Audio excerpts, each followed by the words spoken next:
This is Math 317, Operations Research, Lecture 7, hopefully, give or take. And so what I want to talk about today is what looks like a trivial theorem, but can be one of the most important theorems you will ever prove or see used in your life. It's this notion of duality. That rather than studying the original problem as phrased, you can look at a related problem, and amazingly, this can often give you tremendous information about the problem you care about. So the idea is frequently one problem is easier to study than another, one way of doing the calculation is easier than another. We've seen this numerous times already. We've seen this by looking at powers of matrices or the Strassen algorithm or telescoping sums, lots of different ways to arrange the computations. Sometimes a related problem is easier than the original. I've mentioned this before. If you own American Airlines, what is your goal? Make money. Make money. Okay? How do you make money? Or how should you make money? Flying people. Flying people. You know, it's much better than government subsidies not to fly. There are fields where that is how you make money. You get paid not to do things. We're not going to focus on stuff like that. That's outside Div 3. Okay? I'll say that for my colleagues. All right? How do you make money flying people? Well, there's a lot of constraints on the flights. You know, if a plane lands, the pilot's often not allowed to fly another flight for a certain amount of time. You cannot be flying from Boston to LA and then midway through all of a sudden switch and do a Kansas City to Topeka route. Okay? There's a lot of constraints as to what you can do. You can't put more people in the plane than the plane can take. So you have a bunch of constraints. One of the biggest issues is you need to estimate what do you think demand is going to be for flights. Sometimes you actually have flights where you don't make so much money because you just need to have people in the system. You need to get them from one point to another, and it's just worthwhile for you to do this. But there's a tremendous amount of research done on problems like this. And we will see how to write down the problem. And the challenge is solving it in a reasonable amount of time. And we're in this situation where if every subatomic particle in the universe was the universe itself, and every subatomic particle there was a supercomputer running since the dawn of time, we couldn't even make a dent in the problem in terms of getting to the exact answer. Fortunately, we don't have to get to the exact answer. If we can just get close to the exact answer in a reasonable amount of time, frequently that's good enough. When you have schedules that generate on the order of billions of dollars, and you're within a couple $100,000 very quickly, close enough. Especially since the parameters that you're using to model the problem, these are just estimates as to what you think the world is. So you're not actually solving the real problem, you're solving what you think is a close approximation. If you have an approximation to the approximation, frequently that's good enough. So this is going to be the advantage of duality. It will give us a way to quantify, in many situations, how close are we to the optimal solution. So this is amazing. We don't know what the best is, but we can say we're within 1%. And that's a wonderful type of result to have. All right, so let me start off with one of my favorite problems.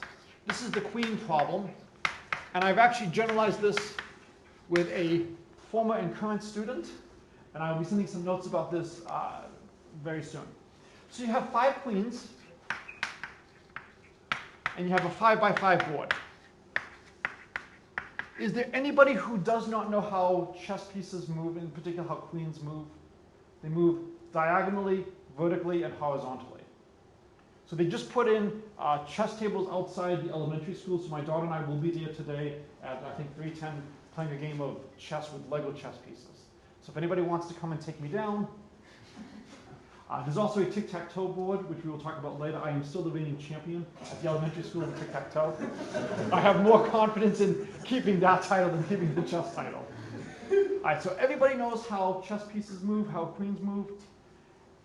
We don't have enough of a budget, unfortunately, to do the full 8x8 board, so we only have a 5x5 board. 1, 2, 3, 4, 1, 2, 3, 4. And the goal is place the queens to maximize the number of safe spaces for pawns.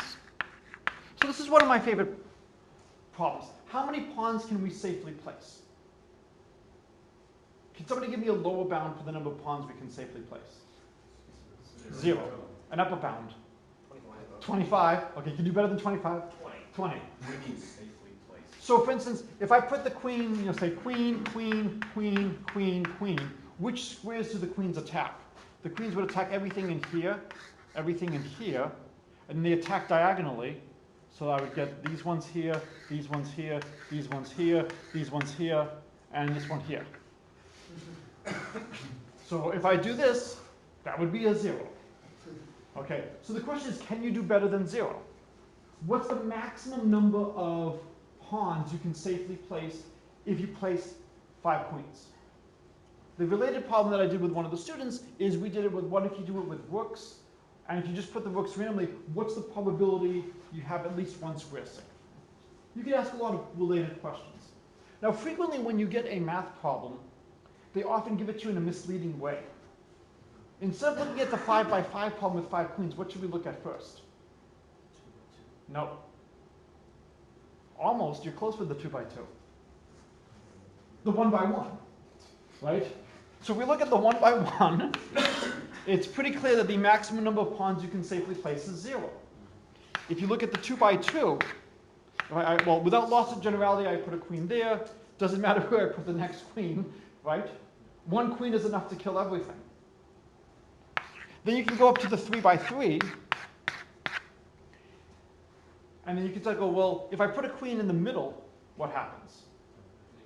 So that case is easy. So you can do the analysis without too much trouble, and you will see that it's also 0. So what might you conjecture? It's always 0. It turns out it's not always 0. That eventually the problem does become interesting. And in the limit, yes? What's the 0 for the 3 by 3? Because if you put it in the top left, can't it? You have to put down 3 queens. Oh, I see. And so at this one, it doesn't matter where I put the next queen, I see what you're saying. I'm already dead. So you want to build intuition. You want to look at some small cases first, but there is a danger of small cases being misleading. And you start off 0, 0, 0, but then it starts to slowly grow. And in fact, in the limit, 100% of the squares will be safe as n gets larger and larger and larger. So that's a nice theoretical exercise. Okay? So one of your homework problems is to write a computer program to investigate this as far as you can and as well as you can. I think we know the answer up to around 17, and beyond 17, it's, the answer is conjectured, and the calculation just gets tremendously hard. So this is a class on efficiency, and I want to talk to you about how would you do this problem. So the first is naively, how many ways are there to place 5 queens on a 5 by 5 board? 25, choose 5. So naively, we have 25 choose 5 ways. The 5 queens. And this is equal to 53,130 ways. Is that a terribly large number? Okay, so your homework, who said no? So your homework is to check the 53,130 cases by hand. So it's always relative. Relative to what? Relative to what is this a small number? Computers. 53,000 on a computer can whip through that without any trouble. Okay, so this is not too bad. Now, in general, it's going to be n squared choose n. And then the question is, what is the growth rate?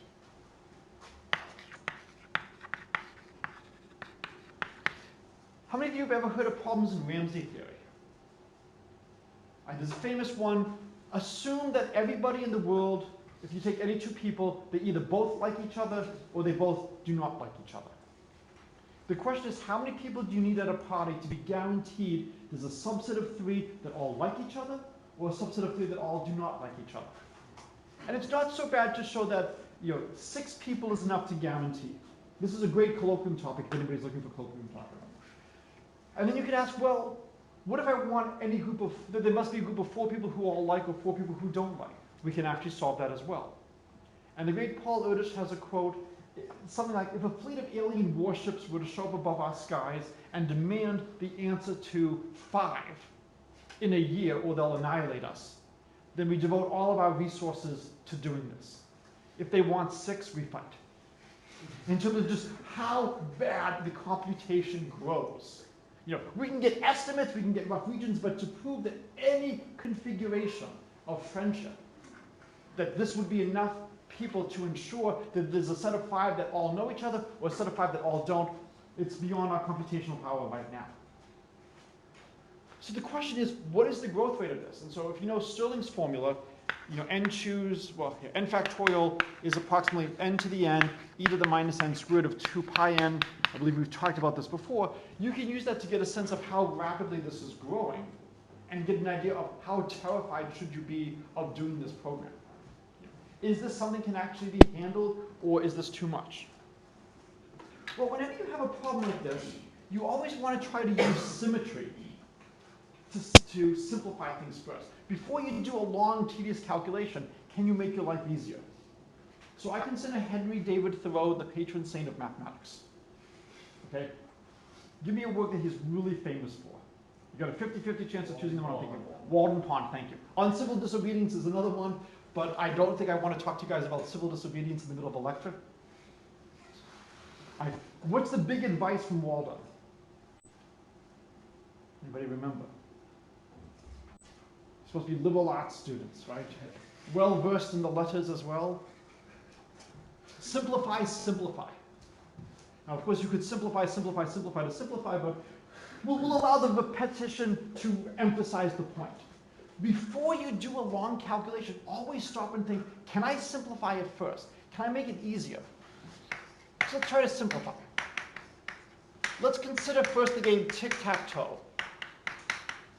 Okay? As I mentioned, I am the current reigning champion at Williamstown Elementary. I have not been defeated in many years of play. I have occasionally been tied. And every now and then there's a kid that says, I'm going to take you down. So how many opening moves are there in tic-tac-toe? Up to symmetry. So if you don't do up to symmetry, how many moves are there? 9. If you do things up to symmetry, how many are there? 3. I can move in one of the corners, and if I just rotate the board, it's the same. I can move in the middles, or I can move in the center. There's really only 3 opening moves. Anybody here bio or chem? In biology or chemistry, there are these things called, I think, molecules and compounds. It's been a while since I've done this stuff. And sometimes they can actually help you and make you better. Or their mirror image can kill you.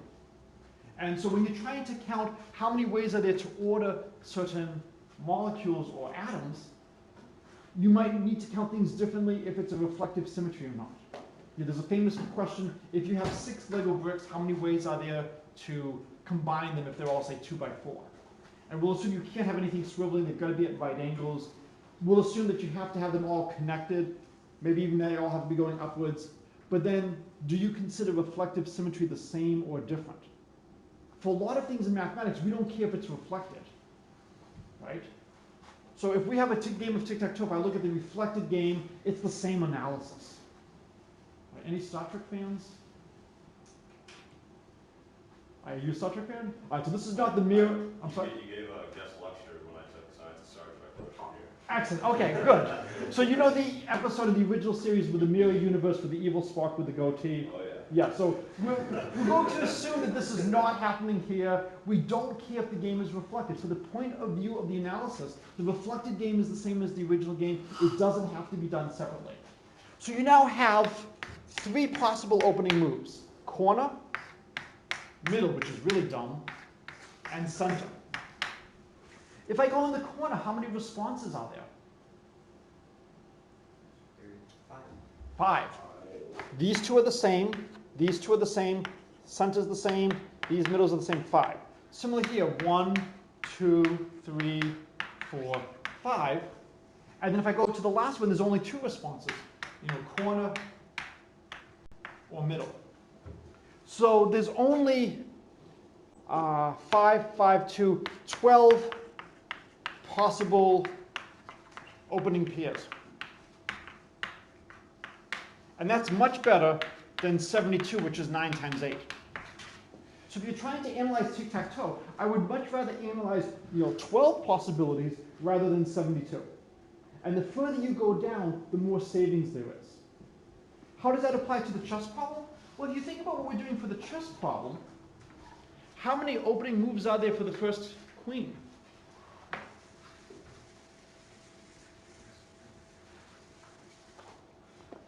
Yes? I believe 6. 6, excellent. There are only 6 opening moves for the first queen. So 6 opening moves. 1, 2, 3, 4, 1, 2, 3, 4. So you can go 1, 2, 3, 4, 5, 6. Anything basically in this upper triangle, this part over here, I can get anything else from that by symmetry. Now, if I want to program things, I can choose one of these 6 squares, and then depending on which square I have, I might have additional symmetries I could exploit. If I choose the center, then it's really nice. How many moves would there be to respond to the center? 5. If I choose the upper corner here, there's more responses. At some point, it's actually easier not to take into account the symmetry and write a simpler program. Given how small things are, I would much rather write a fast program than spend the time and deal with, okay, now I have 6 different cases, and depending on those cases, I then have these as my next possible moves, and then depending on those, I have these. How many ways are there to choose the remaining spots for the remaining 4 queens? 24, choose 4, which if I have written down correctly in my notes, is 10,626. Is this valuable?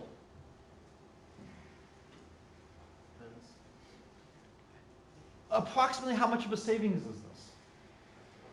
It's a factor of 5. So as you go higher and higher up, you can estimate how much of a savings is it going to be. It might allow you to push it one value higher than you could have otherwise. It's not a tremendous savings, but it's not nothing. If it was down to 15, that'd be wonderful. We're not going to be, unfortunately, that good.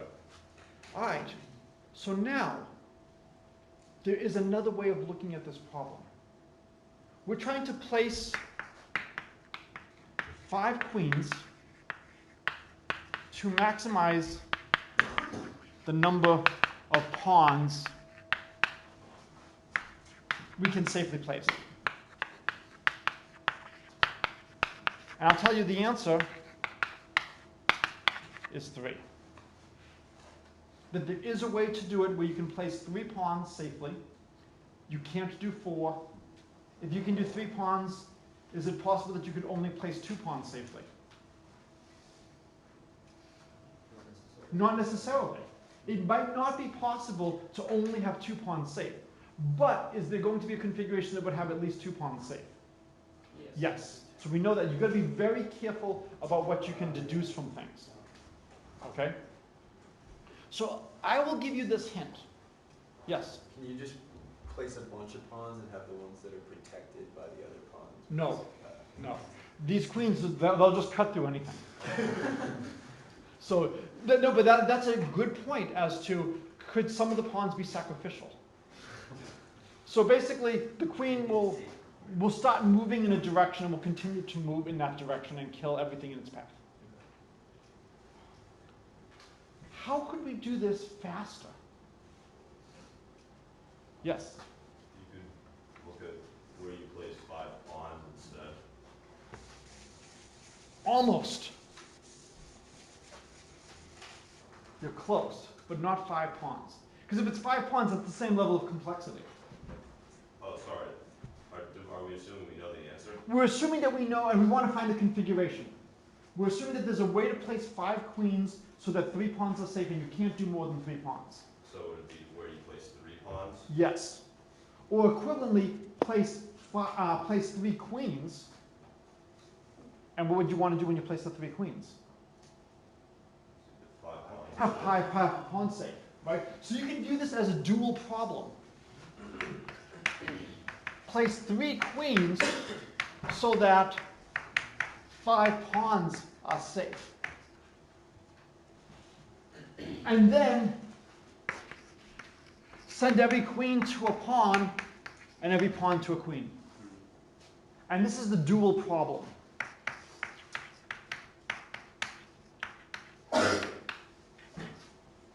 In some sense, the two problems are really the same, but from a computational perspective, the dual problem is much better. We're only putting down 3 objects.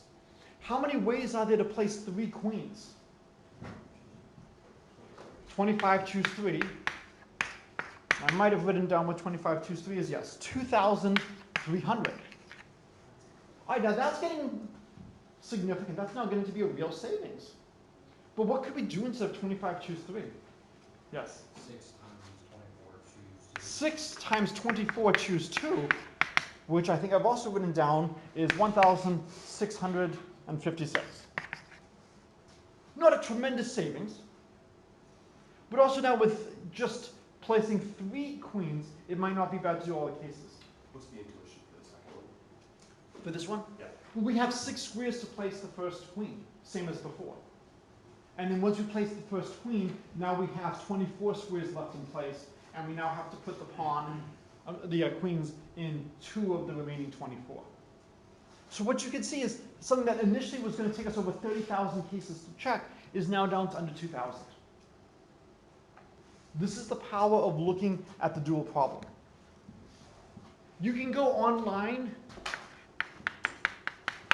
to the OEIS, the Online Encyclopedia of Integer Sequences. Out of curiosity, how many of you have actually used a physical encyclopedia in the last 5 years? Okay, I think we have 1 hand still up. This is a sequence encyclopedia. If you put in sequences, it will tell you every sequence it knows that has those numbers consecutive. And it will tell you, here's papers to look at about them, here are some formulas it knows about them, here are next terms. What's the best way to initialize the board when programming this? There's a lot of different ways you could do this. One way is you could initialize every square as being safe, and then when you put down a queen, you then change the value of each grid point to be a 1 if a queen is attacking it. And then at the end, you would just count and see how many zeros do you still have on the board. So there's lots of different ways you could code this. And if you put a queen down, that square is now changed to a 1, and then any thing it attacks is a 1. And then you would just count the board at the end. You could, of course, also try to keep a running tally at every moment in time as to how many squares are safe. I think it's probably easier to just count the board at the end. That's only an n squared count. That's pretty fast. So you can go to the OEIS and look up different sequences. So if I give you the sequence 2, 3, 5, 8, anybody have any guesses what comes next? I'm sorry? Yeah, you should be thinking Fibonacci numbers, 2, 3, 5, 8. I was actually not thinking of the Fibonacci's. The next time I was thinking of was 12. There's a lot of sequences that have the same initial values. To get from 2 to 3, you add. To get from 3 to 5, you add 5 to 8. So if you have a small data set, there's often more than one way to extend it. So sometimes you need to generate more and more terms. If it's easy to generate the terms, it's not a big deal.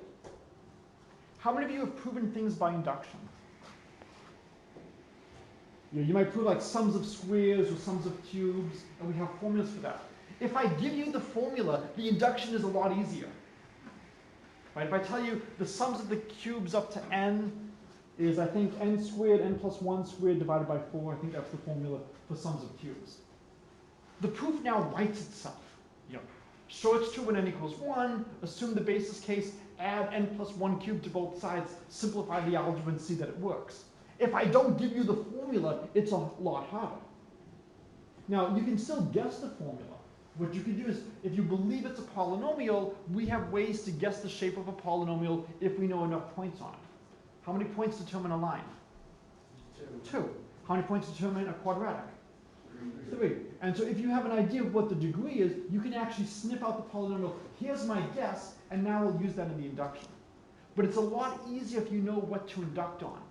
And if you are able to go to the OEIS with a sequence and eventually get down to the point where there's only one candidate left, you often then have a tremendous amount of information for your analysis. What's the most efficient way to solve this if we don't have it? I don't want to talk about that. That's a homework problem. Okay. So I want to leave that for you to think It's hard to go higher and higher. Eventually, you can do this using linear programming. So we will talk about ways to do this with linear programming. This is a challenging linear programming problem because the values are not going to be real numbers. They're going to be integers. Is there a queen there, yes or no?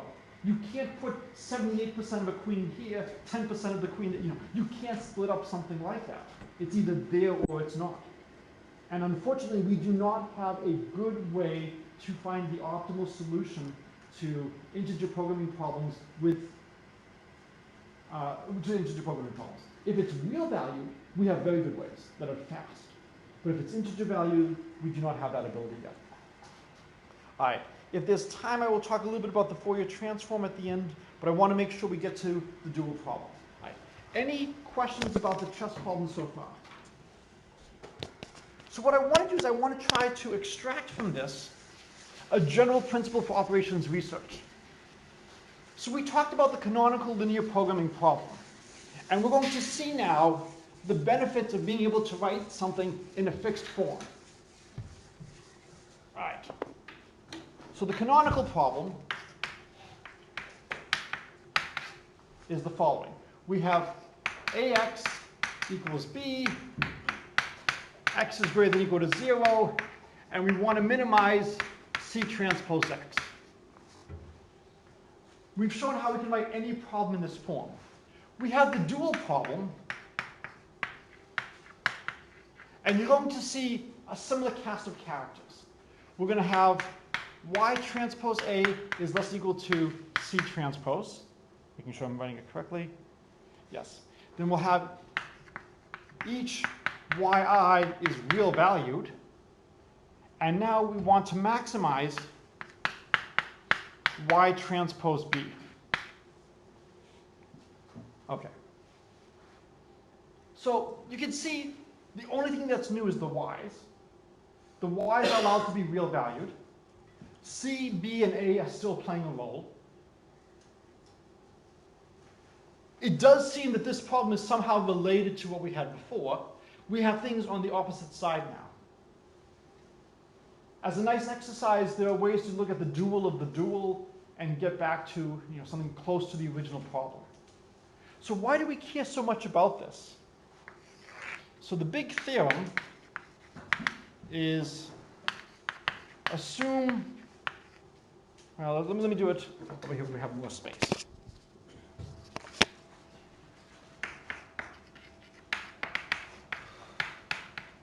Assume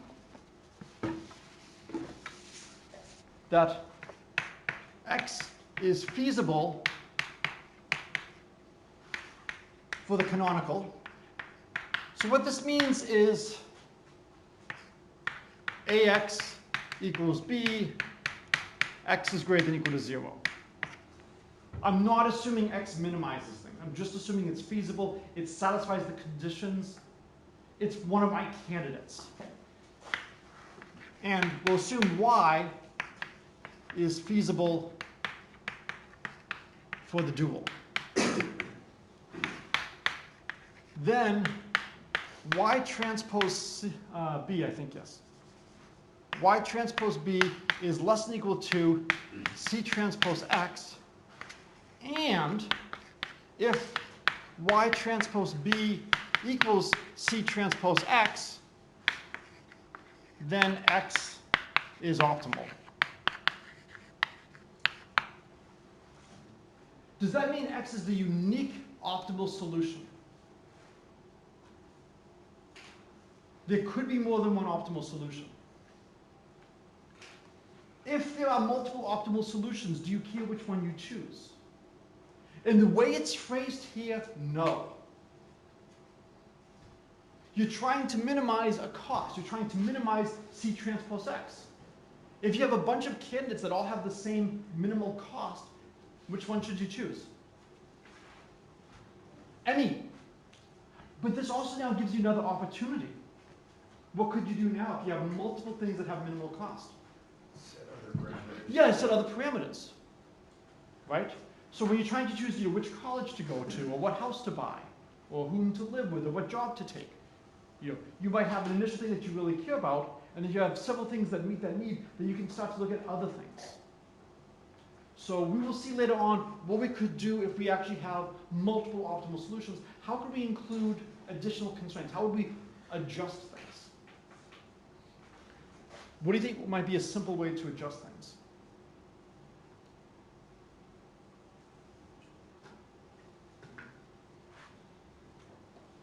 You want to keep them as possible as the same feasibles. How might you adjust things? What might you change? You might change the cost function. Or you might even have multiple cost functions. And you might try to deal with something simultaneously. All right. So the method of proof is similar to one of the key ideas in linear algebra. I don't want to go through the linear algebra proof, but if you've been trying to calculate things about eigenvalues of matrices, you might have certain results that if you have a real symmetric matrix, the eigenvalues are real, and you often look at things like, V transpose AV, and you could write this in two different ways.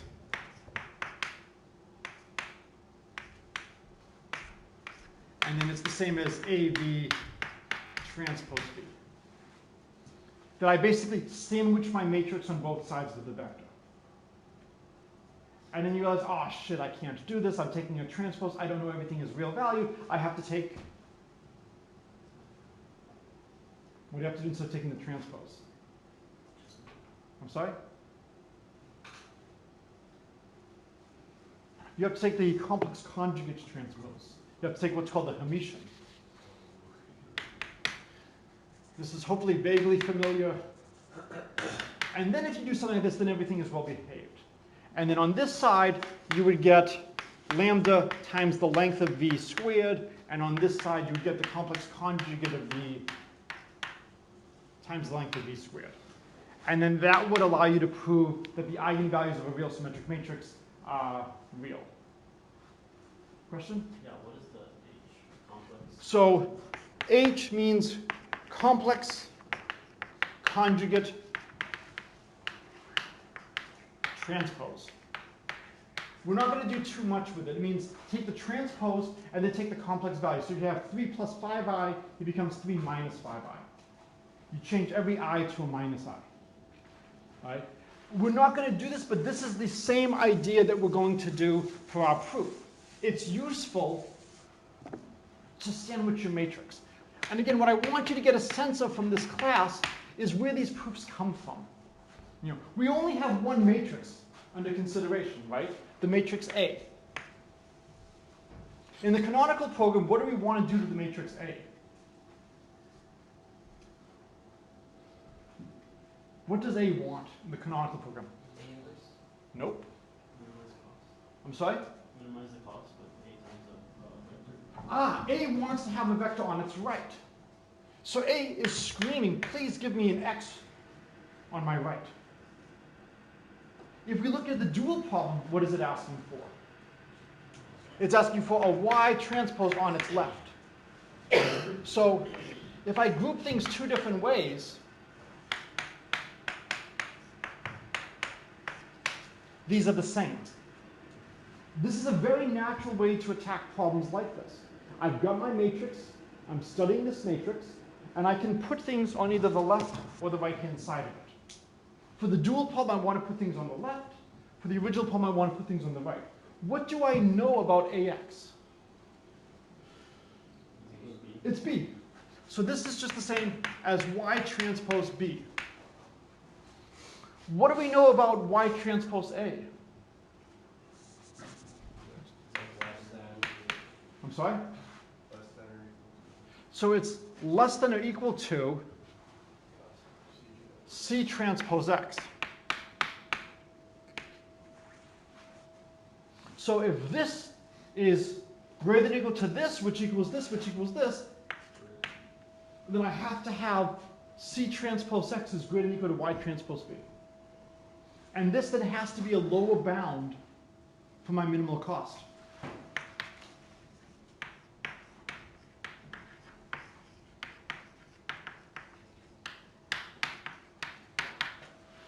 Okay? One thing we have to be a little bit careful about is what if there were negative signs?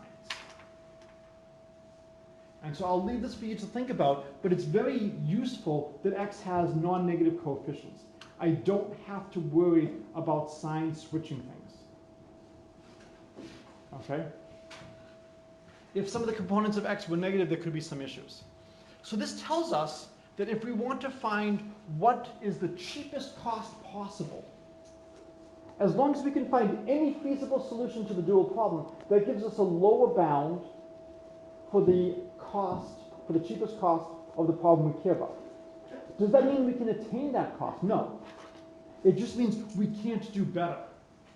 And now imagine, say, C transpose x hat equals y hat transpose b. That there's some vector x hat that's feasible for the original problem and some vector y hat that's feasible for the dual problem, such that these costs are the same. And imagine that this is not optimal. Imagine that there's something that's cheaper than this. We want to get a contradiction. I have no idea why the camera continues to go in that direction. Okay. So how would we get a contradiction? Yes? We'll use the optimal, and then we get C transpose x prime or whatever Good. less than y transpose b. So assume we have an x optimal. Then C transpose x optimal is going to be less than or equal to C transpose x hat.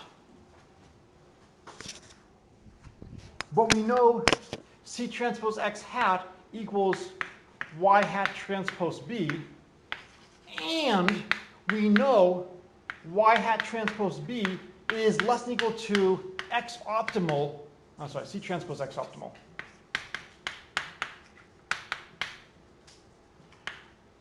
And the reason is, we just showed earlier that whenever you have a feasible solution for the original problem and a feasible solution for the dual problem, y transpose b from the dual problem is always less than or equal to C transpose x.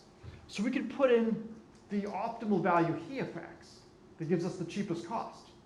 And this says no matter what feasible solution you have, it has to have a cost no more than the optimal cost. And so if this was not optimal, we could then find something that would be lower, and that's a contradiction. So this is why the dual problem is so important. You have the ability to know how close you are to the optimal answer without knowing the optimal answer. That's wonderful. Especially when it's too hard to actually solve the problem. Now, you might actually be closer than this is telling you. That's fine. It just tells you you can't be off by more than this. So in general, it's often hard to solve the problems we care about, but sometimes it's easy to check if an answer is right. So can anybody think of a problem that we believe is hard to do, but it's easy to check and see if the answer is right? Okay, yes? I don't know, the Ham cycle in a path, Hamiltonian cycle in a path for computers. Good. So what is a Hamiltonian cycle in a path? You have a bunch of vertices. They're connected. There's a cycle such that you start and end at the same point. And you go through each vertex once and only once. Okay? So the question is, can you find a way to go through all the vertices once and only once? Let's say you want to visit every major league ballpark and see a game. And you don't want to see, a game in 2 stadiums. So what is a travel path that will take you through all of them? You then might say, well, there's probably multiple solutions, right? We will assume in America you can go from any path, from any city to any city. Maybe you can, and then the problem will become more interesting. You might want to minimize the total cost. But in a graph like this, can you go from every city to every city? Directly? No, I can't get from this city to that city. So it's not necessarily clear that there's a way to get from every city to every city, hitting each place once and only once, and returning to where you start. So it's not clear that a Hamiltonian cycle exists here. So it's a lot of work to find if one exists. However, if somebody says, I think I have a solution that goes through city to city, never hits a city twice, and returns to where it starts, is it easy to check? Yes. So there's a whole class of problems that are easy to check, but are hard to solve, or conjectured to be hard to solve. Right? There might actually be a good way. There's another one that as a number theorist somebody needs to say so I don't get upset. Oh, I don't know about this one, but I was gonna say the graph coloring. Okay, graph coloring is one. Factorization, right? If I give you a number, can I write it as a product of 2 primes or 3 primes or p squared or whatever? How do I factor it?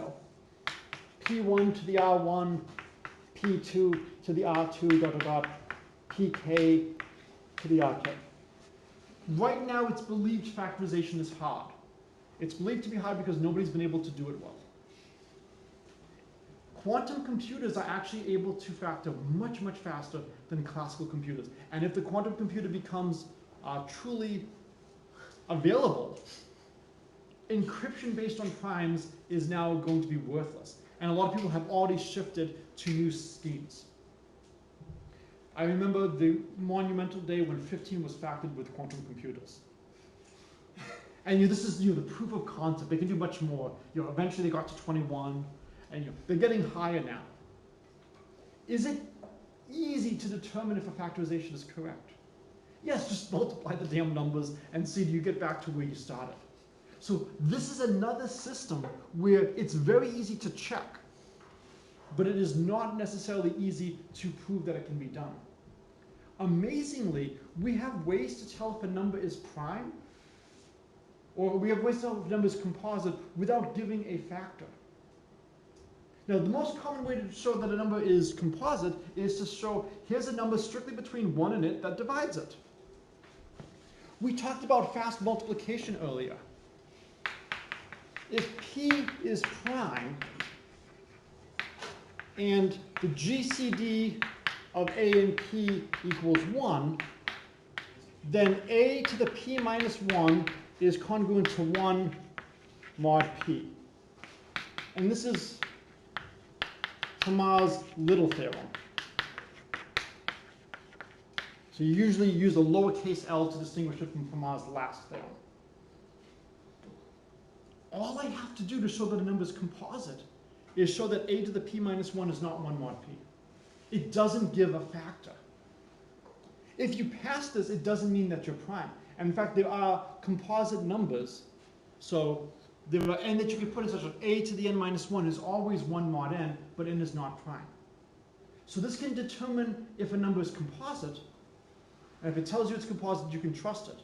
But it cannot always distinguish primes from almost primes.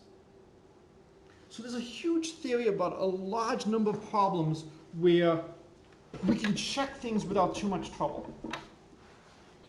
So this is a truly major theorem today. Without this theorem, we wouldn't know how close we are. And again, it's only useful if it can then demonstrate that you actually are close to the optimal solution. So you might say, we've proven we're within 5% of the optimal solution. You might actually be a lot closer than 5%, but that at least gives you, an upper bound for how far away you can be. Okay. Any questions on what we've done so far? All right, so we have about 5 minutes left, so that's enough time for one last topic. The Fourier transform. Any physics students here? Okay. Do you want to be on the spot? Not really. Okay. 1 over root 2 pi. Okay, so your accent is atrocious. Okay? It's not as bad as the engineer's accent where they write j for the square root of -1. But there are 3 different ways to define the Fourier transform. And they all have their schools of supporters. But of course, there's only one way that's correct. And the correct way is f hat of y is the integral from -infinity to infinity of f of x e to the negative 2 pi I xy dx. Have you at least seen this one? Okay, so you have the 1 over square root of 2 pi outside here, and then you probably don't have a 2 pi here. So you could put 1 over 2 pi over here, you could have 2 pi or not 2 pi over here. You have a couple of different choices. The reason that this is the nicest one is you have a formula called Poisson summation. As n goes from -infinity to infinity, f of n is often the same as the sum n goes from -infinity to infinity of f hat of n. Now, for this to make sense, I need my function to have certain decay properties. That's fine. You have an infinite sum here, which turns out to be the same as another infinite sum. And one of your exercises, one of your homework problems, is to actually compute the Fourier transform of a certain function, or actually use it, and show that a sum that is slowly decaying, where you need many terms to evaluate it well, is the same as another sum that's rapidly decaying, where in fact you only need one term to evaluate it well, the n equals 0 term. That's why this is so powerful, is it allows you to replace long, slowly decaying sums with rapidly decaying sums. Now, interestingly, if your function is even, that means f of x equals f of negative x. Then f hat of x is just f of x. The Fourier transform of the Fourier transform of an even function is the original function back. If your function is not even, you have to do it, I think, 4 times. I was fortunate to have 2 advisors, and one of my advisors, Henrik Evanius at Rutgers, actually used the Poisson summation and the Fourier transform twice in the same problem in a non-trivial way. And so he first did some analysis, got to a point, got to a Poisson summation, then did some further analysis, and then did it again, and did not return to where he started. And that's what made it such an incredible application. Because if you just apply it twice, you return back to where you started, and there's going to be no chance for simplification. So the general theme is to take a difficult problem and try to convert it to a related one. We are not going to do much with the Fourier transform in this class. You should at least see this before you leave your undergraduate career. You should know it exists. You should know it has some nice properties. It is very useful for evaluating a lot of different things. And it's very similar to this idea of duality. Which would you rather evaluate? A long, slowly decaying sum where you need a lot of terms, or a very rapidly decaying sum where you only need to put in n equals 0? I'd rather evaluate the n equals 0. Similar to the chess problem, where I would rather be placing 3 queens and seeing how many spaces are free and safe, rather than placing 5 queens and seeing how many squares are safe. It cuts down on the number of possibilities. Theoretically, does it matter? No, right? Theoretically, you just have the program run. It's a finite computation. How many people have ever played a game of chess? So certain mathematicians consider chess uninteresting because it's just a finite computation. The same is true for Go. It's just a finite computation. That doesn't mean we can do the finite computation in a reasonable amount of time. Checkers has been solved. Okay? But chess, Go, they're still open. And I believe, can somebody correct me, in Go, are the computers now beating the best humans? Oh, Yeah. So we are no longer able to play against the machines. They just recently added Texas Hold'em to that. Did they? Are the computers now winning in Texas Hold'em? Mm-hmm. Very recently, but yeah. Ah. What do we have left? War? War can become an interesting game if you're allowed to choose how you put the cards back up when you win. That's the only way you can have strategy come into play. But in a lot of these games now, the computers can just brute force so many things that, now I will end with the following story. Kasparov, who for years was the champion of chess, had a very famous series of games against Deep Blue. I think he won the first set, and then they had a new Deep Blue and he lost the second set. And in one of the games, he conceded when actually I think he could have forced a draw, but there's this intimidation factor of the computer, and it just seemed like, the computer's got me. There is the human psychology element to a lot of game theory, in terms of can you psych someone out? If you read, Sun Yat-sen, The Art of War. So a lot of interesting stuff you can do to make games more interesting. We might get to some of that later in the semester. All right, have a good weekend.